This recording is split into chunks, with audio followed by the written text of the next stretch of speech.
정부의 전방위 부동산 규제에 집을 가진 사람은 물론이고 전세를 살고 있는 사람들까지 시장 변화에 촉각을 곤두세우고 있습니다. 특히 어제부터 시작된 9억 원 이상 고가주택자에 대한 전세 대출 제한이 전세 시장에 또 어떤 영향으로 다가올지 주목되고 있습니다. 네, 갭 투자를 위해 전세 대출을 받았던 집주인들이 어떤 행보를 보이느냐에 따라서 전세 시장이 다시 한번 출렁일 수 있다는 전망 때문이기도 하죠. 게다가 법무부가 독일의 임대료 5년 동결법을 담은 보고서를 작성했다는 소식까지 전해지면서 봄철 전세 대란까지 우려되는 상황입니다. 여러분은 최근 정부의 부동산 규제와 또 이로 인한 전세 시장의 영향 어떻게 바라보고 계십니까? 저희 이슈엔으로 여러분의 다양한 의견 많이 보내주시기 바랍니다.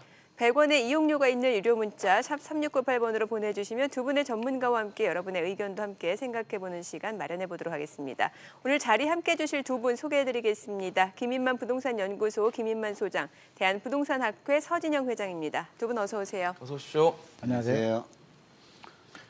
우선 먼저 규제를 좀 정리를 해봐야 될 것 같습니다. 워낙 정부가 부동산 규제를 많이 하다 보니까 이제 뭐가 뭔지 모를 정도로 너무 많은데 일단 고강도 부동산 대책 최근에 나온 것들 중에서 이 전세로 살고 있는 분들에게 해당되는 규제들 어떤 것들이 있을까요? 이게 2018년 9.13 대책부터 이제 최근이죠. 11.6 대책까지 이제 굉장히 많은 규제들이 막 쏟아져 나왔는데요. 사실 막 정리하기도 힘듭니다. 그래서 좀 간단하게 정리를 해봤는데요. 무주택자들은 일단 대상이 아닙니다. 그래서 전세자금 대출이 잘 나오고요. 1주택자들도 9억 원이 넘지 않는 그러니까 비고가 주택들은 대출이 나옵니다. 이제 문제는 다주택자들이나 9억이 넘는 고가 주택 대상자들은 사적 보증 또는 공적 보증 모두 다 제한이 되고요. 1주택자들 중에서 9억이 넘는 분들은 연소득을 따지거든요. 그래서 연소득이 1억이 넘게 되면 이제 공적 보증이 제한이 됩니다. 그래서 실수요자들, 무주택자들이나 9억 이하, 1주택자 중에 9억 이하는 보호가 되지만 나머지는 전체적으로 이제 전세자금 대출도 규제 대상이다 이렇게 보시면 될 것 같습니다. 자, 그럼 두 분은 그 정부의 전세 관련 규제들 가운데서 가장 그 전세 실수요자들에게 영향을 미치고 있는 규제 어떤 것을 꼽으실 수 있나요? 앞에서도 이제 설명을 했지만 이제 고가주택자 중에서 만약에 이제 그 고가주택을 사게 되면 전세를 이제 갚아야 되고, 그다음에 1주택자가 2주택자가 되면 기존 전세 대출을 갚아야 되는 이런 제도들이 있다 보니까 사실 이제 뭐 새로운 이제 기존의 주택을 갖고 있으면서 어떤 이주 목적이나 어떤 교육 목적으로 직장 목적으로 이렇게 이제 이전을 하게 되면 기존 전세 대출금을 갚아야 되는 이런 부작용들이 나타나게 되니까 여러 가지 이제 시장에 많은 영향을 미치는 것으로 이렇게 볼 수가 있습니다. 어떤 규제가 가장 영향을 미친다라고 보세요? 교수님 말씀하셨듯이 이제 전체적으로 내가 실수요자로 대출을 받고 뭐 추가로 집을 사도 안 되고 대출이 회수가 되거든요. 그래서 사실은 실수요자들이 굉장히 피해를 볼 수 있는데 지금까지 투자를 많이 하신 분들, 자기 자본으로 전세 끼고 사신 분들은 사실은 영향이 없는데 내가 돈이 부족해서 전세 끼고 집을 사고 나는 뭐 전세로 거주를 한다든지 뭐 다른 집을 하나 더 사든지 이렇게 되면 이제 문제가 되는 것이거든요. 그래서 이게 분명히 이게 정부 입장에서는 이제 고가 주택을 타깃으로 이제 집을 사지 마라. 뭐 전세 살면서 이렇게 역으로 투자하지 말라는 뜻인데 제가 볼 때는 실수요자들이 오히려 또 피해를 보지 않을까 좀 걱정이 됩니다. 이번엔 전세 시장 흐름을 좀 짚어보려고 합니다. 12.16 대책에서 이 주택담보대출에 대한 강한 규제를 한 이후에 전세 시장이 어떻게 변화하고 있는지를 좀 체크해보면 좋을 것 같은데요. 지역별로도 좀 다르죠, 아무래도. 이게 최근에 이제 서울 전세가율이 3.4% 하락했다는 통계가 나왔거든요. 그래서 분명히 우리가 알기로는 매매 가격도 많이 올라갔고 이제 전세도 올라간 거로 아는데 통계 자료는 그렇게 나왔습니다. 2016년이죠. 서울 전세가율이 75.1% 최고치를 기록했는데 작년이 56.5%로 한 굉장히 많이 하락을 했거든요. 그래서 지역별로도 보면 이제 굉장히 낮은 수준인데요. 뭐 강남, 송파 당연하고요. 광진구, 용산, 영등포 등이 40% 후반대에서 50% 초반대로 굉장히 낮은 전세가율을 보이고 있고 상대적으로 높다고 하는 노원구나 강북구, 뭐 중랑구 지역들도 70%가 넘지 않거든요. 그래서 통계 자료만 보면 전세가율은 좀 굉장히 낮게 나오고 있다 이렇게 알 수 있습니다. 이게 전세가율이라는 게 결과적으로 매매가와 전세가의 그 범위, 그러니까 차이를 말하는 거잖아요. 그러니까 전세가율이 높아지면 매매가와 전세가 차이가 별로 없는 거고 낮아지면 매매가와 전세가의 갭이 커지는 건데 자, 지금 전세가율이 낮아진 걸 가지고 이게 사실 매매가가 너무 올라서 상대적으로 전세가율이 떨어진 것처럼 보이는 착시 현상이다 이런 얘기도 있는 것 같아요. 예전에는 이제 전세가율이 높아지게 되면 전세가가 상승을 했다. 네. 이런 통계 자료들을 많이 이제 발표를 하다 보니까 네. 일반 소비자들은 전세가 올랐다라는 이제 인식을 그렇죠. 하게 되는데 지금은 이제 전세가율을 갖고 매매 가격 대비 전세값의 비율이 네. 낮다 보니까 전세 가격이 하락했다라는 주장들을 전문가들이나 이제 정부에서 통계 자료로 활용을 하고 있는데 사실 뭐 전세에 살고 있는 사람들은 기존에 이제 2년 계약이 되었던 4년 계약이 되었던 계속 전세에 살고 있다 보니까 네. 결국 이제 가격이 오르지 않고 근데 매매가는 사실 뭐 전세를 누가 살고 있더라도 계속 이제 매매가 이루어지지 않습니까? 그렇죠. 그렇죠? 예. 이 전세가는 정체를 하는데 매매가는 이제 상승을 하다 보니까 전세가의 비율이 이 매매가에 비해서 낮아지다 보니까 이제 전세가율이 낮아졌다. 이런 시장이 안정되고 있다. 이런 통계 자료로 활용하는 것이 사실 우리가 잘못된 신호를 주고 있는 것이 아닌가 이렇게 보여집니다. 네, 어떻게 보세요?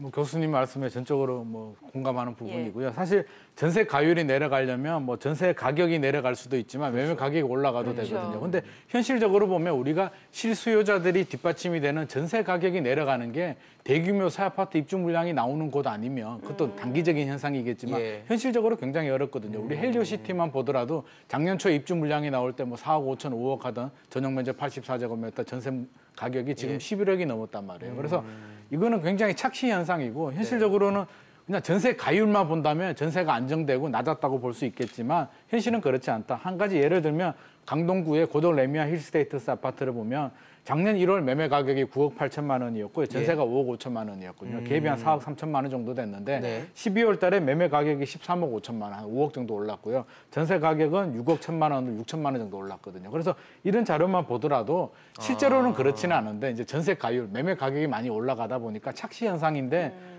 이제 유리한 해석을 하고 싶은 분들은 또 이 전세 가율을 가지고 안정이라는 시그널을 찾고 싶은 것 같습니다.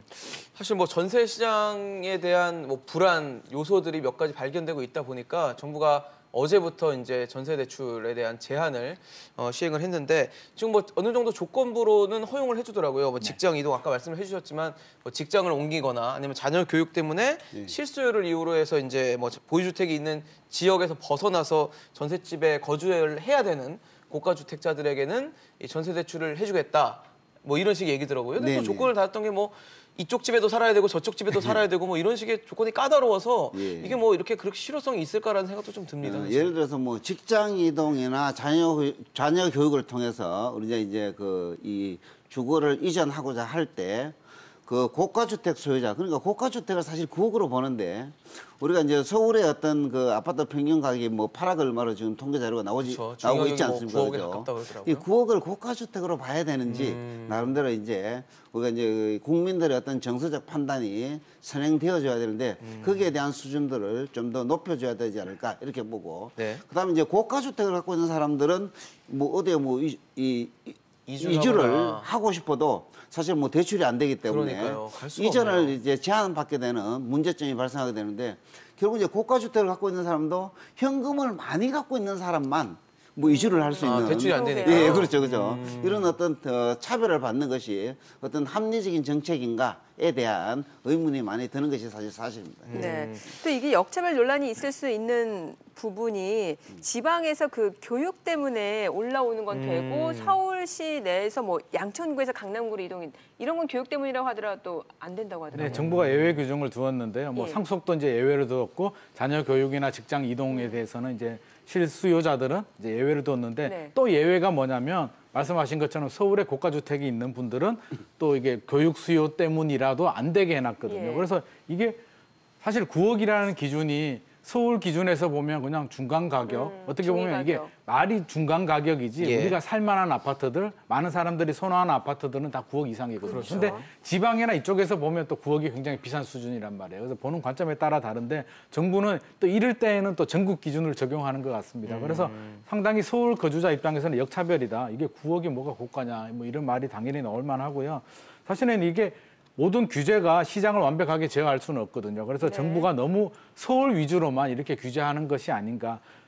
최근에 이제 서울하고 대전하고 집값이 많이 올랐거든요. 네. 근데 서울은 지금 규제를 쏟아붓고 있는데 대전은 조정 대상 지역 지정 논의조차도 안 하고 있단 말이에요. 그래서 어떻게 보면 약간 이제 정치적인 표심도 있고 해서 너무 서울 타겟으로 이렇게 규제를 하는 것이 아닌가 이런 생각도 하게 됩니다. 네네.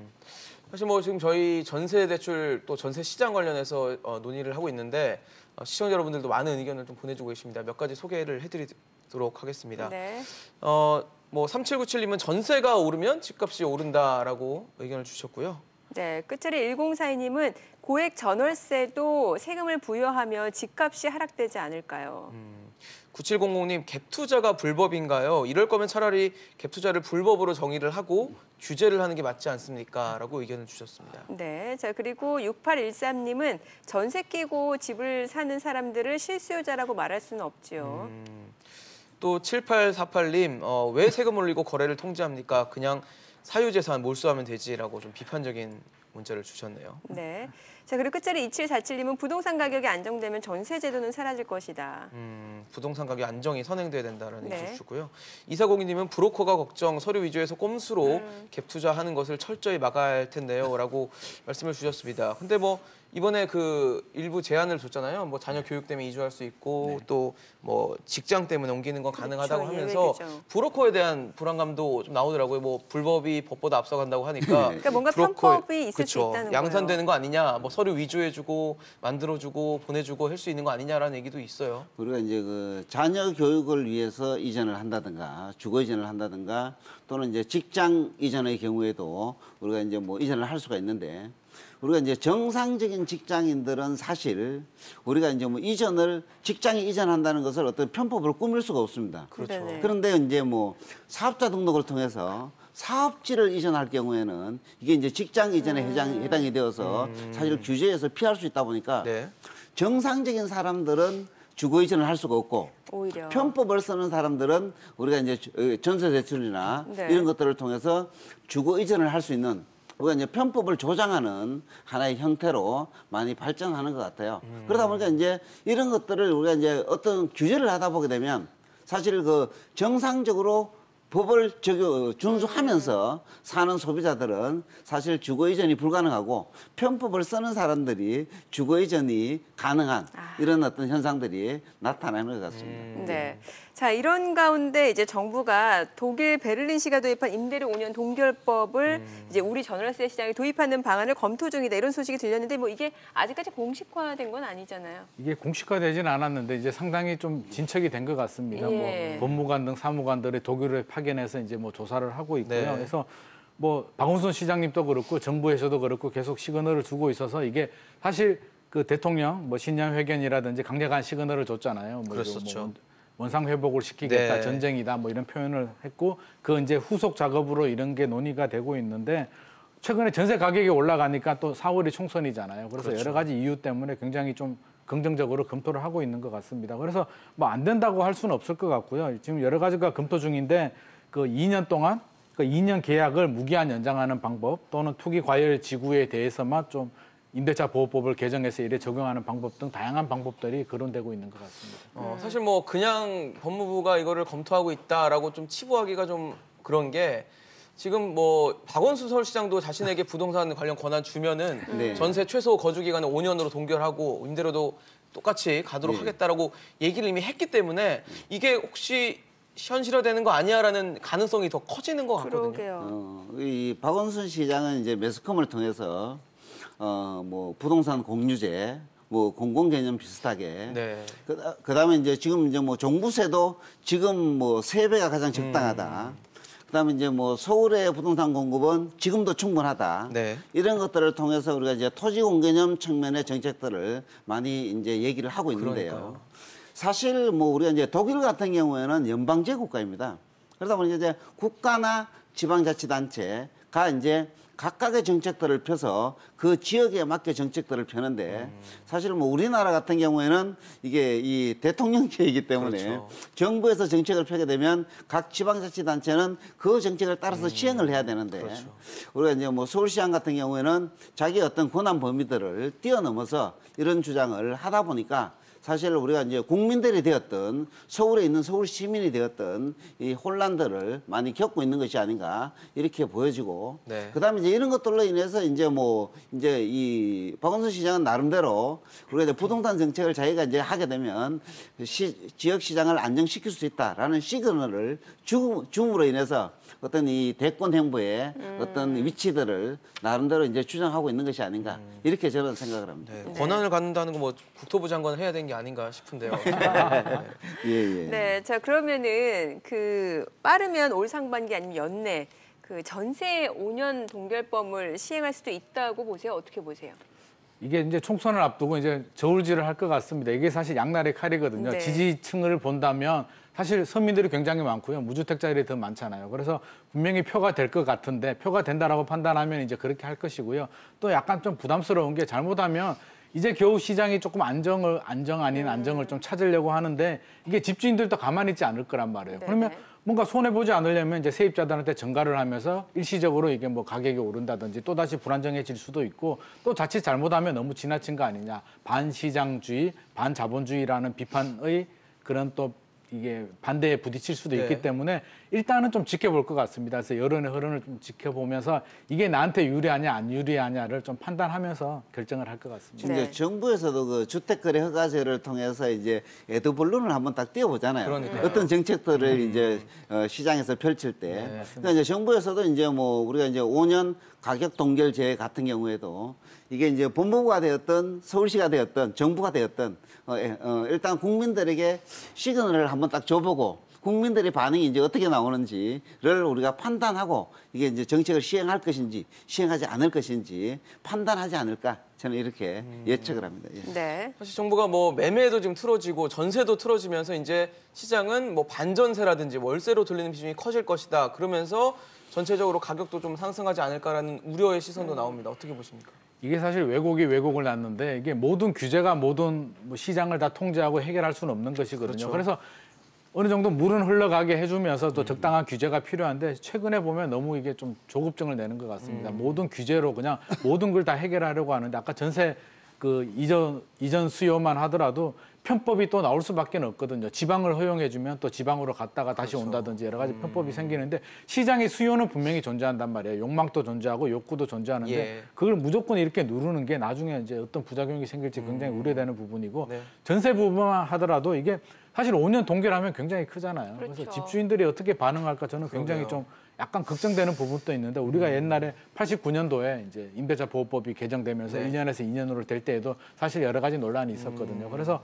또 집주인 입장에서는 손해 보기 싫잖아요. 그러면 결국에는 아까 그 시청자 의견에서도 갭 투자가 필요하냐 뭐 그런 의견이 있었는데 이게 부정적인 측면만 볼 것이 아니라 갭 투자를 하지 않으면 전세 물량이 나오지 않습니다. 그래서 전세 물량이 나오지 않으면 전세는 굉장히 좋은 제도거든요. 이게 세금 하나도 안 내고 집값의 반 정도만 내고 기간 동안 안정적으로 잘 사는 굉장히 좋은 제도인데 이게 집값이 오르는 뭐 투기로 악용이 됐다고 해서 이거 자체를 모두 이렇게 좀 폄훼하고 이게 훼손하는 건 좀 문제가 있지 않을까 싶습니다.